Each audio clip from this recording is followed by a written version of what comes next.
નમસ્કાર મિત્રો દેશ અને દુનિયાના સુપરફાસ્ટ સમાચારમાં તમારું સ્વાગત છે। મિત્રો 5 લાખની નકલી નોટો બેંકમાં જમા। અમદાવાદની 17 જેટલી બેંકોમાં બેજાબાજોએ 5 લાખથી વધુની કિંમતની નકલી નોટો જમા કરાવી હોવાનો પર્દાફાશ થયો છે। અમદાવાદ એસઓજી ક્રાઇમ બ્રાન્ચે તપાસ કરતા આરબીઆઈ સહિતની અનેક ખાનગી અને સરકારી બેંકોમાં આ શંકાસ્પદ ચલણ ઘુસાડી દેવામાં આવ્યું હોવાનું ખુલ્યું છે। અસલ જેવી દેખાતી આ નોટો બેંક સિસ્ટમમાં કેવી રીતે પહોંચી તે અંગે અજાણ્યા શખ્સો વિરુદ્ધ ગુનો નોંધીને સઘન તપાસ શરૂ કરવામાં આવી છે। અન્ય મહત્વના સમાચારની વાત કરીએ તો સુરત એરપોર્ટ પર અમેરિકન ડોલર સાથે દંપતી ઝડપાયું છે। સુરત ઇન્ટરનેશનલ એરપોર્ટ પર ડીઆરઆઈએ મોટી કાર્યવાહી કરતા પાલ વિસ્તારમાં એક દંપતીને 1.34 લાખ અમેરિકન ડોલર સાથે ઝડપી પાડ્યું છે। આ વિદેશી ચલણની ભારતીય બજારમાં કિંમત અંદાજિત 1.10 કરોડ રૂપિયા થાય છે। દંપતી સુરતથી દુબઈ જતી ફ્લાઇટમાં જવાનો હતો ત્યારે તેમની શંકાસ્પદ હિલચાલને આધારે તપાસ કરતા આ રકમ મળી આવી છે। આ ડોલરની ડિલિવરી દુબઈ એરપોર્ટ પર આપવાની હતી। અન્ય મહત્વના સમાચારની વાત કરીએ તો દક્ષિણ ગુજરાતમાં 2.7 ની તીવ્રતાનો ભૂકંપ। નવસારીના વાંસદા પંથકમાં ભૂકંપનો આંચકો અનુભવાયા। રિક્ટર સ્કેલ ઉપર 2.7 ની તીવ્રતાના નોંધાયેલા આ આંચકાનો સમય સવારે 9 વાગ્યે અને 24 મિનિટનો હતો। ભૂકંપ વિજ્ઞાન કેન્દ્રના જણાવ્યા અનુસાર આ ભૂકંપનું કેન્દ્ર બિંદુ વાંસદાથી 62 કિલોમીટર દૂર નોંધાયું છે। અચાનક આવેલા આંચકાને કારણે લોકોમાં થોડો સમય ગભરાટ ફેલાયો હતો અને લોકો ઘરની બહાર દોડી આવ્યા હતા। જોકે સદનસીબે આ ઘટનામાં કોઈ જાનમાલના નુકસાનીના સમાચાર નથી। અન્ય મહત્વના સમાચારની વાત કરીએ તો અંબાજી મંદિરમાં નવા વર્ષથી નવો નિયમ। બનાસકાંઠાના અંબાજી મંદિર ટ્રસ્ટ દ્વારા શ્રદ્ધાળુઓની સુરક્ષાને ધ્યાનમાં રાખીને એક મહત્વપૂર્ણ નિર્ણય લેવામાં આવ્યો છે। 1 જાન્યુઆરીથી મંદિરના શિખર પર 5 મીટરથી વધુ લાંબી ધજા ચડાવી શકાશે નહીં। ટેકનિકલ સર્વેમાં જાણવા મળ્યું છે કે લાંબી ધજાઓને કારણે ધ્વજદંડ પર દબાણ વધતા તેને નુકસાન થઈ રહ્યું છે। શાસ્ત્રોક્ત અભિપ્રાય અને એન્જિનિયરોની સલાહ બાદ સંભવિત દુર્ઘટના રોકવા માટે આ નિયમ અમલી બનાવ્યો છે। અન્ય મહત્વના સમાચારની વાત કરીએ તો બનાસકાંઠામાં આદિવાસી યાત્રા અટકાવાઈ। બનાસકાંઠાના પાલનપુરથી શરૂ થયેલી આદિવાસી અધિકાર યાત્રાને પોલીસે કાણોદર નજીક અટકાવી દેતા વાતાવરણ ગરમાયું છે। મંજૂરી ન હોવાનું કારણ આપીને પોલીસે દાંતાના ધારાસભ્ય કાંતિ ખરાડી સહિત આગેવાનોની અટકાયત કરી છે। કલાકોથી આદિવાસી સમાજના લોકો કાણોદર પાસે હાઈવે પર ધામા નાખીને બેઠા છે। આંદોલનને સમર્થન આપવા માટે પૂર્વ ધારાસભ્ય ગુલાબસિંહ રાજપૂત પણ મેદાને ઉતર્યા છે।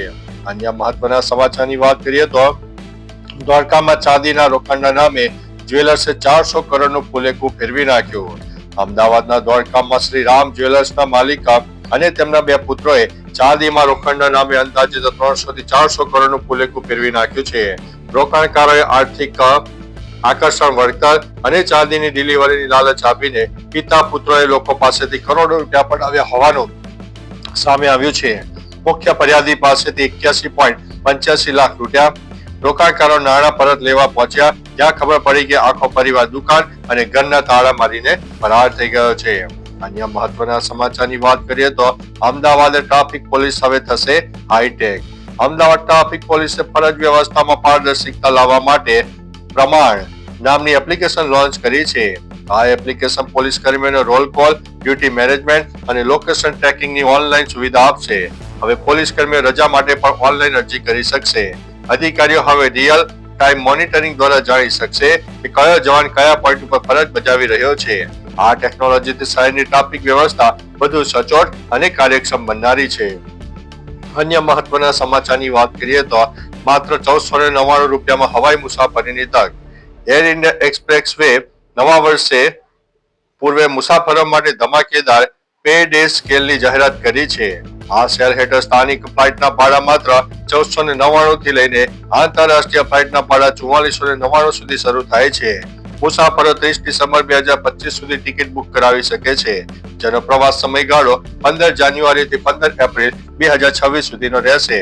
કંપનીની વેબસાઇટ અથવા તો એપ પરથી તે બુક કરી શકાશે। અન્ય મહત્વના સમાચારની વાત કરીએ તો પાકિસ્તાન આર્મી ચીફ મુનીરને જમાઈ મળ્યો। પાકિસ્તાની આર્મી ચીફ અસીમ મુનીરે તાજેતરમાં પોતાની પુત્રીના નિકાહ માટે તેમના જ ભત્રીજા સાથે કરાવ્યા છે। પાકિસ્તાની પત્રકારો જાહિદ ગિસ્કોરી અને રાજા મુનીબે સોશિયલ મીડિયા પર આ વાતની પુષ્ટિ કરી છે। આ લગ્ન સમારોહ રાવલપિંડીમાં અત્યંત ખાનગી રીતે યોજાયો હતો, જેમાં બંને સગા ભાઈઓના પરિવારો એક થયા હતા. આ હાઈ પ્રોફાઇલ લગ્ન હાલ પાકિસ્તાની મીડિયામાં ચર્ચાનો વિષય છે. અન્ય મહત્વના સમાચારની વાત કરીએ તો હવે અમદાવાદ પોલીસ જવાનો ફરજિયાત હાજર રહેશે. અમદાવાદ પોલીસ કમિશનર GS મલિકે કર્મચારીઓના કામચોરી રોકવા માટે પ્રમાણ એપ્લિકેશન લોન્ચ કરી છે. 1 જાન્યુઆરી 2026 થી શહેરના તમામ 14 ટ્રાફિક પોલીસ સ્ટેશનમાં આ સિસ્ટમ અમલી બનશે. પોલીસ જવાનોએ હવે ફરજ પર આવતા અને જતી વખતે 5 ઇન આઉટ કરવું પડશે. GPS ટ્રેકિંગ અને સિંગલ લોગિંગ દ્વારા વાસ્તવિક હાજરી સુનિશ્ચિત કરવામાં આવશે અને શિફ્ટ મેનેજમેન્ટ સરળ બનશે. અન્ય મહત્વના સમાચારની વાત કરીએ તો અમદાવાદમાં 1 જાન્યુઆરીથી ફ્લાવર શો પ્રારંભ થશે. અમદાવાદમાં સાબરમતી રિવરફ્રન્ટ ખાતે 1 જાન્યુઆરી 2026 થી ભવ્ય ફ્લાવર શોનું ઉદ્ઘાટન મુખ્યમંત્રી ભૂપેન્દ્રભાઈ પટેલના હસ્તે થશે. ભારત એક ગાથા થીમ પર આધારિત આ શોમાં 170 થી વધુ થીમ આધારિત સ્કલ્પચર તૈયાર કરાયા છે. 73,000 સ્ક્વેર મીટરમાં ફેલાયેલા આ શોમાં 48 પ્રકારના દેશી અને વિદેશી ફૂલો જોવા મળશે. આ વર્ષે શોનો સમયગાળો વધારીને 25 દિવસ કરવામાં આવ્યો છે. અન્ય મહત્વના સમાચારની વાત કરીએ તો પુતિન પર ડ્રોન વડે હુમલો, પીએમ મોદીની શાંતિની અપીલ. રશિયાના રાષ્ટ્રપતિ પુતિનના નિવાસસ્થાન પર થયેલા ડ્રોન હુમલા અંગે વડાપ્રધાન નરેન્દ્ર મોદીએ ઊંડી ચિંતા વ્યક્ત કરી છે.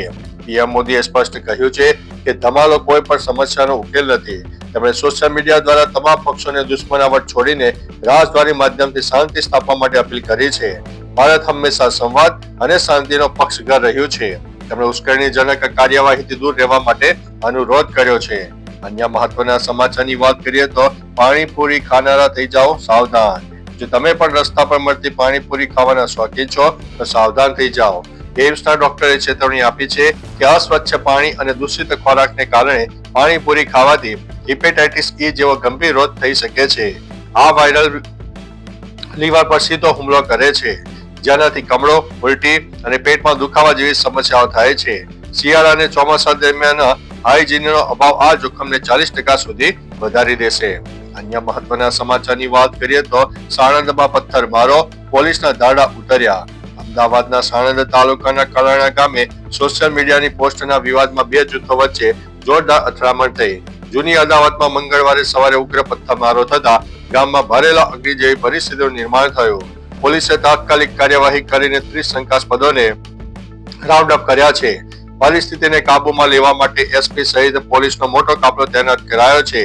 હાલ ગામમાં ચુસ્ત બંદોબસ્ત સાથે શાંતિ છે. અન્ય મહત્વના સમાચારની વાત કરીએ તો માવઠાની આફત, 48 કલાક ભારે.